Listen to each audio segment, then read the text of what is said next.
The same Father. See, when somebody says yes to Jesus, they are born again. They're brought into the kingdom. I know when my children are born, when my grandchildren are born, it's the most moving thing in the world to sit there and see someone born that now becomes a part of your life forever. I never knew how deep love of a dad could be till I became a dad. And I'll never forget. I'll never forget it. And when anybody in this room says yes to Jesus, the Father becomes Father again, receiving into the family this precious one, this one who simply called upon the name of the Lord, and they were saved.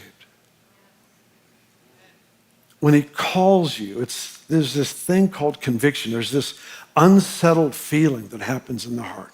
Most every person in this room knows exactly what I'm talking about. There's that conviction. There's that dealing of God that just causes you to realize, I'm not right with God, but I want to be.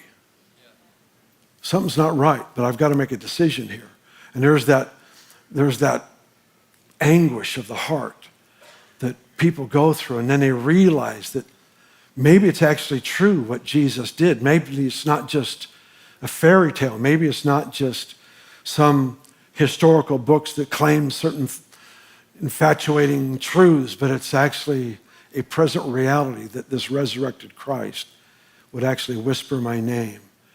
And because of that, I'm coming from death to life because he found me. And in his finding me and calling me, I said yes. Dead people can't save themselves, but you can say yes to the one who calls your name.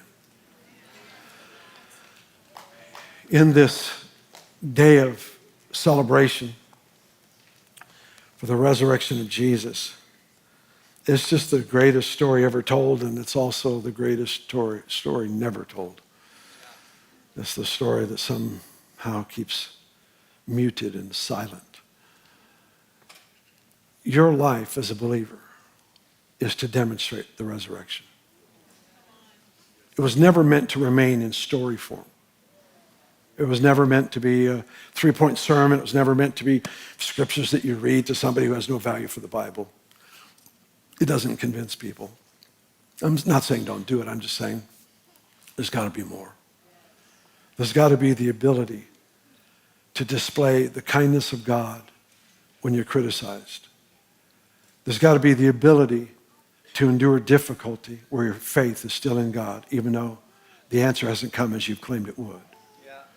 There's the ability to go beyond what's comfortable and easy, and you step outside of what's convenient and you pray for that friend who's dying, or you don't know what to say. They've experienced a crisis, and sometimes we don't visit people that are in pain because we don't know what to say.